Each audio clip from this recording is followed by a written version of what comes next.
Somebody's Luggage, a collection of themed short stories by Charles Dickens and other Victorian writers. Episode 1, On the Business of Waitering and the Luggage, written by Charles Dickens.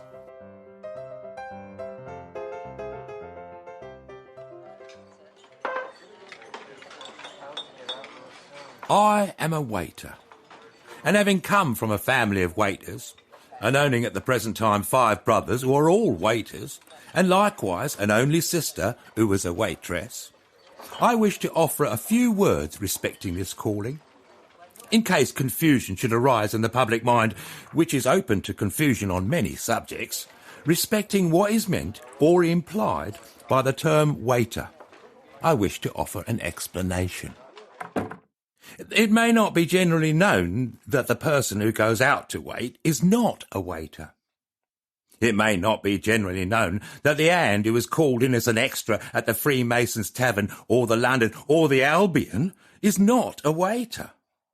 Such hands may be took on for public dinners by the bushel, and you may know them by their breathing with difficulty when in attendance, and taking away the bottle when it is still half full. But such are not waiters. For you cannot lay down the tailoring, the shoemaking, the brokering, the greengrocing, or the small fancy business. You cannot lay down those lines of life at your will and pleasure and take up waitering. You may suppose you can, but you cannot. Or you may go so far as to say you do, but you do not. It has been ascertained that what a gentleman will put up with at home, he will not bear out of doors at the Slam Jam Coffee House, London, or any similar establishment. Then what is the inference to be drawn respecting true waitering? You must be born to it.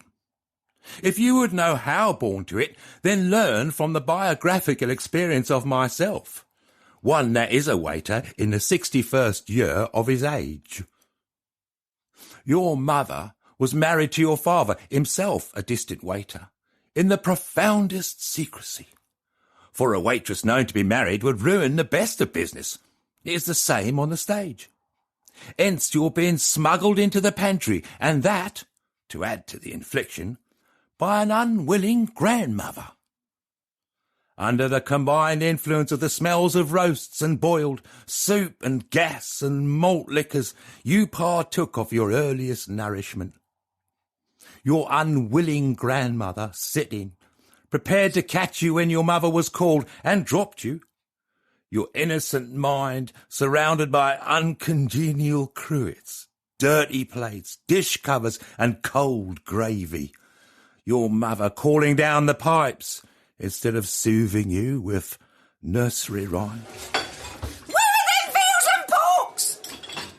When your brothers began to appear in succession, your mother retired and haunted your father late of nights, lying in wait for him through all weathers up the shabby court which led to the back door of the Royal Old Dustbin, said to have been named so by George IV, where your father was head waiter.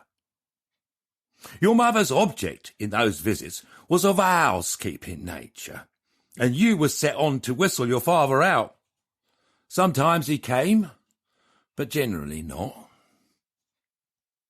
Come or not, however, all that part of his existence which was unconnected with open waitering was kept a close secret. Perhaps the attraction of this mystery, combined with your father having a damp compartment to himself behind a leaky cistern at the dustbin, caused your young mind to feel convinced that you must grow up to be a waiter too. And you did feel convinced of it. So did all your brothers, down to your sister. At this stage of your career, what was your feeling one day when your father came home to your mother in open, broad daylight, of itself an act of madness on the part of a waiter, and took to his bed, or rather your mother and family's bed, with a single statement? Oh, my eyes is devilled kidneys.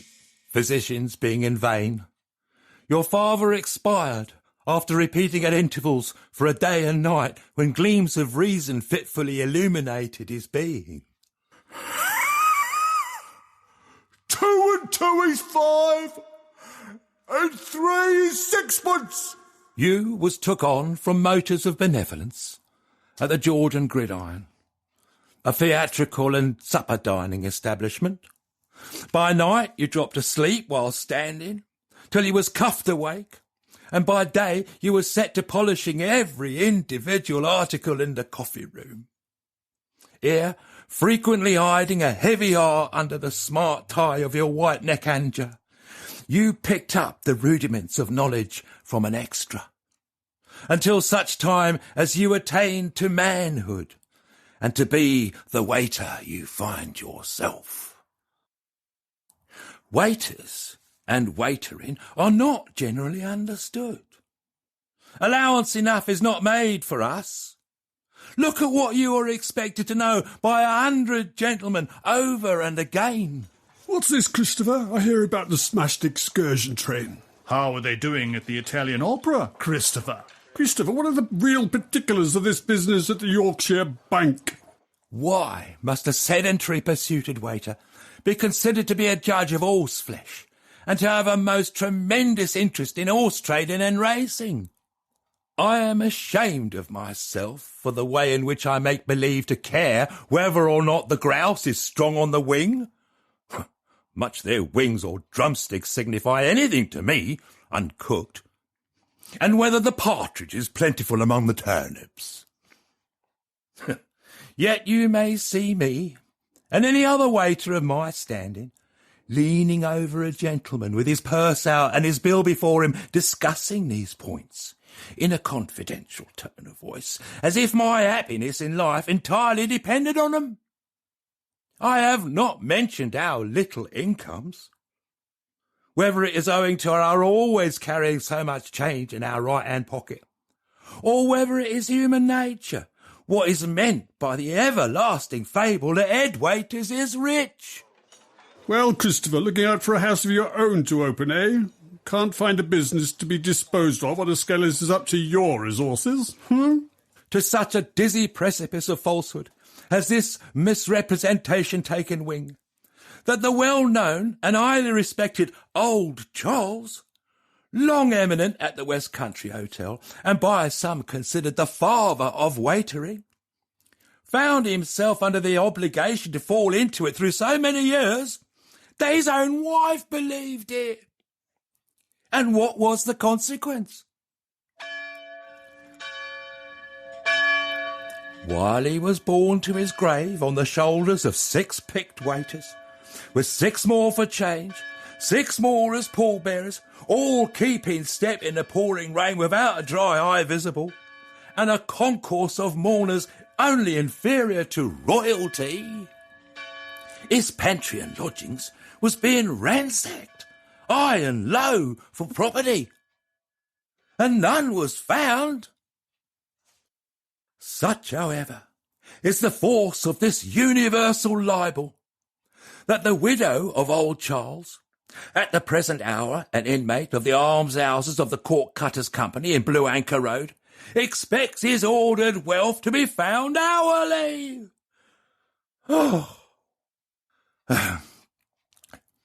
And so to the present. At a momentous period of my life when I was off, with a dining house that shall be nameless, I was casting about what to do next. And then it were that proposals were made on behalf of my present establishment, and I entered a new career. We are a bed business and a coffee room business. We are not a general dining business, nor do we wish it.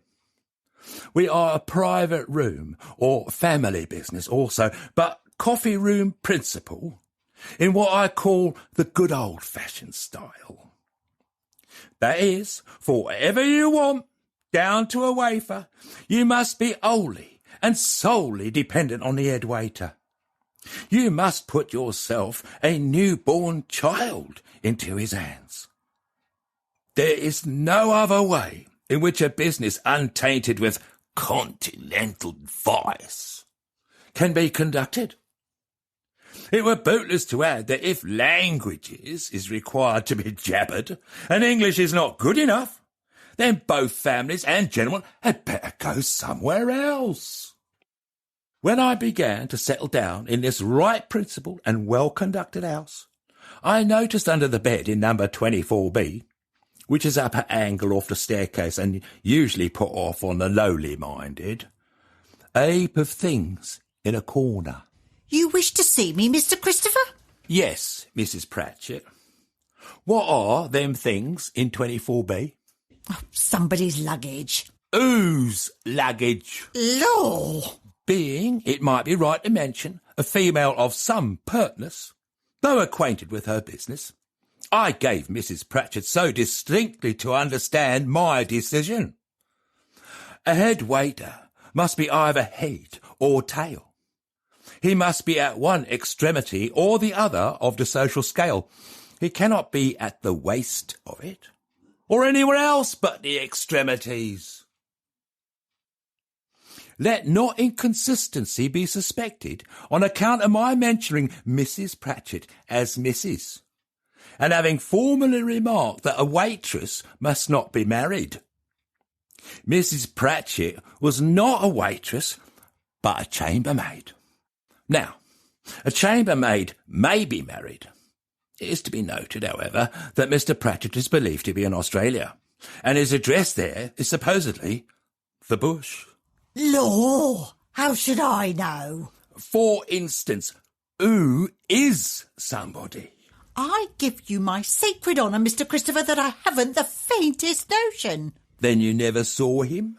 Nor yet any servant in this house has. All have been changed, Mr. Christopher, within 5 years, and somebody left his luggage here before then. Further investigations led to the disclosure that there was a bill against this luggage to the amount of £2.16. It had been lying under the bedstead of 24B for over 6 years. I don't know why. When do we know why?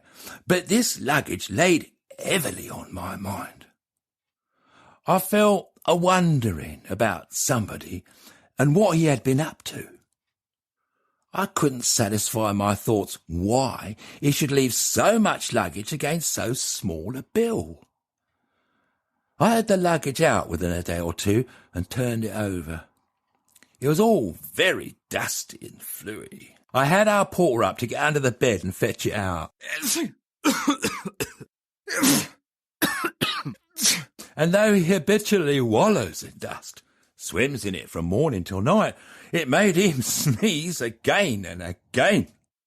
The luggage so got the better of me that, instead of having it put back when it was well dusted, I had it carried into one of my places downstairs. There, from time to time, I stared at it, till it seemed to grow big and grow little and come forward at me and retreat again and go through all manner of performances resembling intoxication. When this had lasted weeks, I may say months and not be far out, I one day thought of asking Miss Martin, the young lady at the bar as makes out our bills, for the particulars of the £2.16. As well as the detail of the bill, there was a memo saying that he went out after dinner, directing his luggage to be ready when he called for it. He never called. So far from throwing a light on the subject, this bill appeared to me to involve it in a yet more lurid halo. I speculated it over with the mistress of the establishment. The luggage was advertised in the master's time to be sold after a certain date to pay expenses, but no further steps were taken. I may here remark that the mistress is a widow in her 4th year, the master being possessed of one of those unfortunate constitutions in which spirits turn to water and rises in the unfortunate victim. My speculating over it, not then only but repeatedly thereafter, eventually led up to consequences. Christopher, I'm going to make you a handsome offer. Oh, put a name to it, Mum. If this should meet her eye, a lovely blue. May she not take it ill my mentioning that if I had been 8 or 10 years younger, I would have done as much by her in the offering department. Look here, Christopher. Run over the articles of Somebody's Luggage. You've got it all by heart, I know. A black portmanteau, Mum. A black bag, a desk, a dressing case, a brown paper parcel, a hat box, and an umbrella strapped to a walking stick. All just as they were left. Nothing opened, nothing tampered with. You're right, Mum. All locked, but the brown paper parcel, and that sealed. Come, Christopher, pay me somebody's bill, and you can have somebody's luggage. It mayn't be worth the money. That's a lottery. She taps the open book that lays upon the desk. She has a pretty made hand, to be sure. Then she folds her arms on the book. It ain't her hands alone that's pretty made. The observation extends right up her arm. Won't you venture, £2, 16 shillings and sixpence in the lottery? Why, there's no blanks. You must win. All prizes in this lottery. To make short of it, Miss Martin and Mrs. Pratchett come round me, and the mistress, she was completely round me already, and all the women in the house come round me. And if it had been £16 and 2 instead of 2 and 16, I should have thought myself well out of it. For what can you do when they do come round you? So I paid the money down.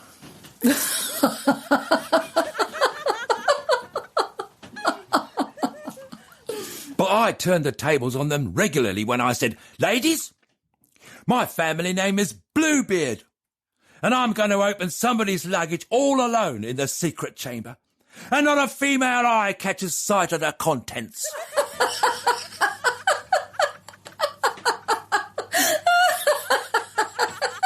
What I still look at most, in connection with that luggage, is the extraordinary quantity of writing paper, and all written on. And he had crumpled up this writing of his everywhere, in every part and parcel of his luggage. There was writing in his dressing case, in his boots, amongst his shaving tackle, and in his hat box. His clothes wasn't bad, what there was of 'em. I parted with these well enough to a second-hand dealer not far from St. Clement's Danes Church in the Strand. The same party bought the rest of his luggage in one lot. These transactions brought me home, and indeed more than home, for they left a goodish profit on the original investment. And now there remained the writings. He was a smeary writer, and wrote in a dreadful bad hand. Utterly regardless of ink, he lavished it on every undeserving object, on his clothes, desk, hat, the handle of his toothbrush, even his umbrella. Ink was found freely on the coffee-room carpet by number 4 table, and 2 blots was on his restless couch. He had put no headings to any of his writings. In some cases, such as his boots, he would appear to have hid the writings, thereby involving his style in greater obscurity. But his boots was at least pairs, and no 2 of his writings can put in any claim to be so regarded. So here now follows the writings what was found, beginning with those discovered by me in his boots. And so the stories of Somebody's Luggage begin. In the next episode, the first tale takes us to France and the trials and tribulations of an Englishman abroad. In episode 1 of Somebody's Luggage, Mr. Christopher was played by Mike Ayres, Jane Pulford was the mistress, and S.J. Vant became Mrs. Pratchett. Mark Smith and Jim Newberry were the gentlemen, with all other parts played by members of this cast. The episode was adapted, produced and directed by Jim Newberry, with all sound engineering and effects provided by the expertise of Robbie Burgess. It is a joint venture between Revenge FM and Uptick Productions.